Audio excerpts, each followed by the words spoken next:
Happy Monday, my people. Hello, everyone. This is Charles Tank Harris, founder of the financial literacy and financial planning firm Wealth Our Way. It is Monday, August 31st, 2020, the year of clear seeing. I know it's the year of a lot of other things that we've had to overcome, but we continue to persevere. We had a rough weekend and continues into today.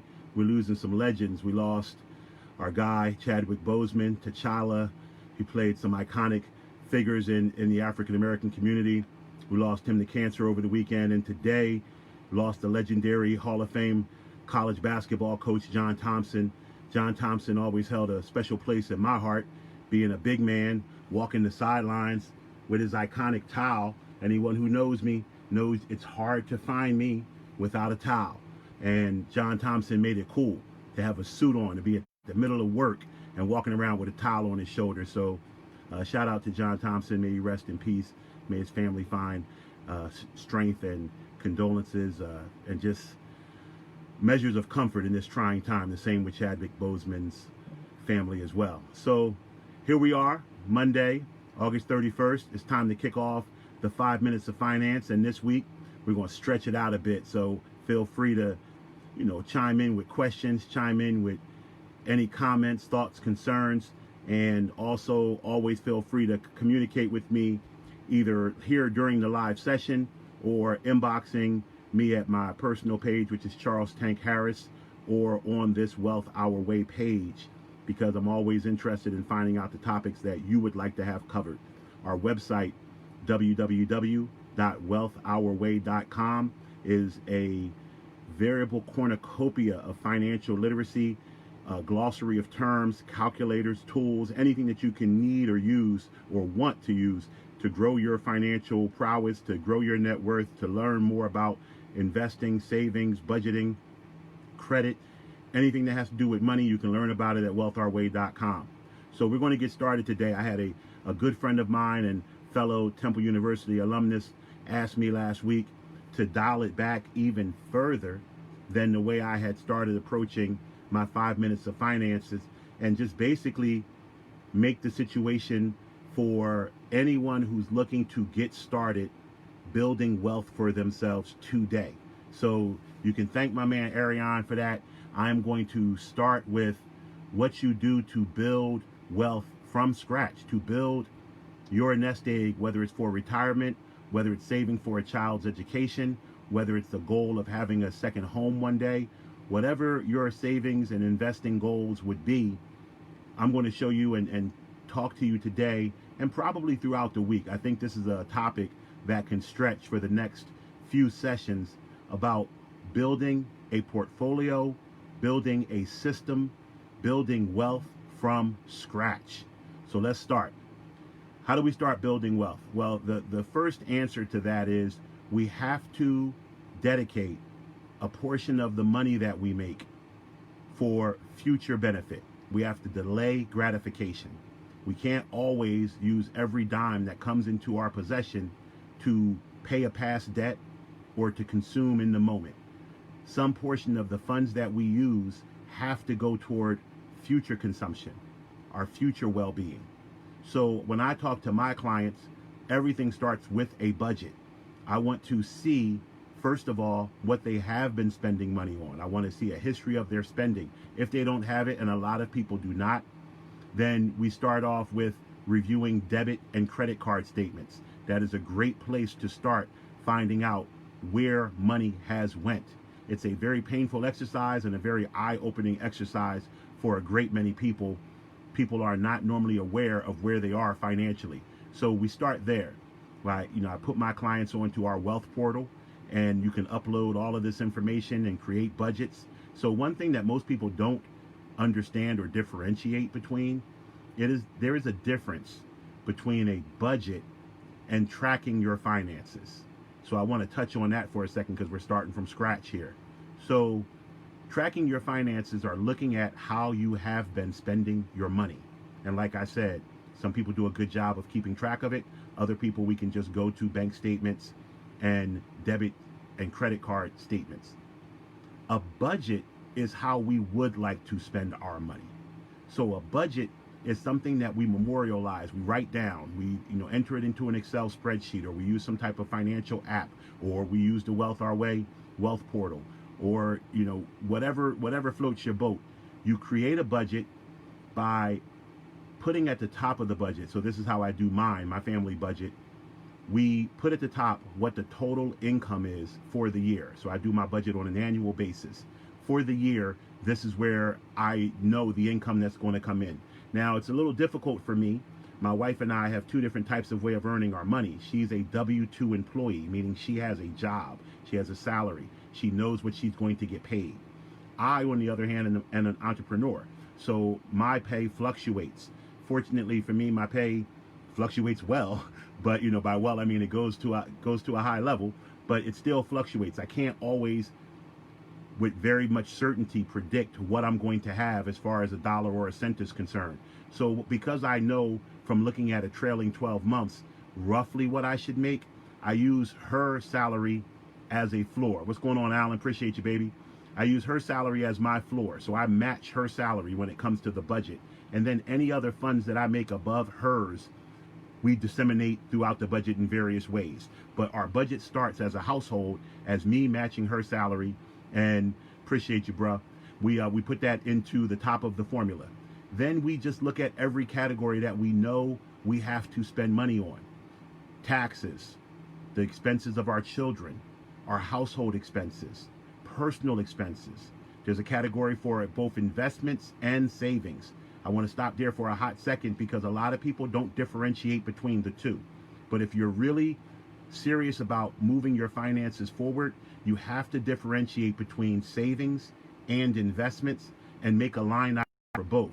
The quick, fast, and dirty way to differentiate between savings and investments is savings never lose money. Savings never lose money. So savings would be a savings account. Savings would be a checking account, a money market account, a CD, even cash value life insurance. People don't sometimes look at it that way, but it doesn't lose money once you have cash value in your policy. Now, the cash value will go up as you continue contributing to it and dividends get paid. That's not the same as me saying that every premium dollar you put into a cash value policy will show itself as cash value. I'm not saying that. I'm saying that once you start accumulating cash value in your policy, you can use that as a savings vehicle because that doesn't go down. So once you have the difference between savings, which is something that doesn't go down, and investments, which is something that can very much fluctuate because you are investing in things that are not guaranteed. You are investing in stocks, in bonds, in commodities. Hey, Andrea, how are you down there in Florida? I think you're in Florida. Great to see you. You're investing in things that don't have a stable value. They go up and down as financial situations in the world go up and down. So you want to differentiate between savings and investments. And then there's other line items, miscellaneous, travel, healthcare. You make your budget the way you see fit. What's up? Big bro is in the house. Pleasure. So once you have your budget, why is a budget important? Because it lets you know where you want your money to spend. Then you can track it against the way you've been tracking your money. If you've been writing it down or if you've just used your debit and credit card statements, and you can see how far off you are or how you are. And that's a very eye-opening experience. The budget portion of working with my clients is always a telling way to know how things are going to move forward because you see how engaged someone is and you can just get a gauge for whether they're open about their finances or in denial about their finances.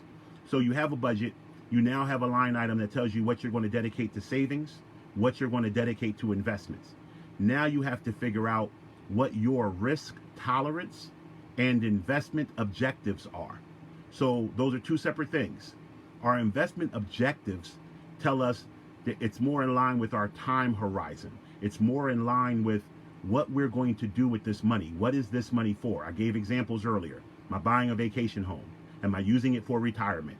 Am I paying for a wedding for a child or myself? Am I buying a home? You have an objective. What's up, French? My boy's in the house. So you have an objective. The other thing is your risk tolerance. Now, this I always find to be another eye-opening experience.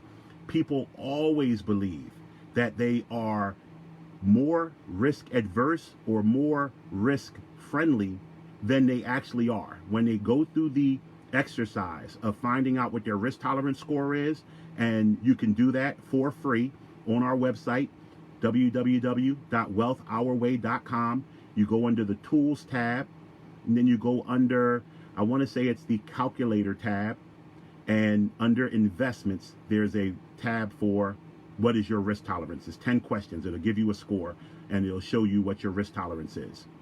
Once I know what your risk tolerance is, how much money you have to set aside for investments, and what your investment objectives are, that's all I need. As a mathematician, I have all the parts of the equation that I need to start getting you toward a goal. Now, a lot of times at this point in the exercise, I have to tell people, I'm a financial planner. I am not a magician. You have a goal of $2 million, but you want to put away $50, and you don't want to be any more riskier than putting it into a CD, and you want it in 3 weeks. I can't do that. I'm not the Coke man. I can't flip your money like that. So I will tell people, we have variables here.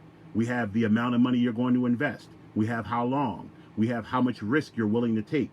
Any of these variables can be manipulated, but you have to be comfortable with me manipulating these variables. So the example I like to use, I'm driving you to your job. You're getting in the car with me. So you already risk, you love risk if you get in the car with me. But you say, I got to be to work in an hour. I don't like to go any faster than 60 miles per hour, but work is 80 miles away. I have all the variables I need. I'm going to tell you this. I can get you to work in an hour, but I got to go at least 80 miles per hour. Or we can go to 60 that you like to go, but we're going to be late, so call ahead. It's that simple. Now, one of the things I'm always giving credit for is that I break down complicated issues in a very simple way. I don't think I can make a simpler example than that. When you are trying to plan for your financial future, you know the variables. You know what you're comfortable with and what you're not comfortable with. I will do the math for you and tell you, can we get where you want to go with these variables? And when I show you we can, that's a party. We're happy when we can do that. I'll be honest with you, 80 to 90% of the time, it's not that easy. 80 to 90% of the time, the variables are off. People want more money. They want to retire earlier. They don't want to take a risk.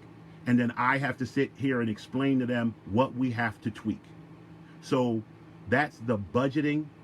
That's the investment objective. That's the risk tolerance element of it. So I'm going to stop here today. I'm 12 minutes into the 5 minutes of finance. Now, I said I would go 10 minutes this week, but this is going to be an everyday thing. And I started this session telling you, I'm going to take you from a portfolio where you have nothing right now. You are building an investment portfolio from scratch. So today I talked about the fact that you'll have to budget and prepare to put money away for it. I've talked about what goes into the difference between budgeting and tracking finances. I've talked about the difference between savings and investments. I've talked about risk tolerance, and also have pointed out that you can go to www.wealthourway.com under the Tools tab, All Calculators, Investment, and find a risk tolerance score for yourself. In fact, I would challenge each of you watching to do that before tomorrow's live. Tomorrow, I will move into the different things that we can do with your savings and your investment to start you on your way to that portfolio that's going to make your goals come true. So thank you all for watching. I appreciate you. I want you to have a great day. I want you to always know that anything that you want to know financially, whether you're a client or a friend or just a stranger who's been pointed in my direction, you can find it here for free. And I'm taking all questions. I'm taking all comers. It's all good over here. So this is Charles Tank Harris for so I got Frenchie over there joking on the live. I love it. So this is Charles Tank Harris signing off with Wealth Our Way. You guys have a great day.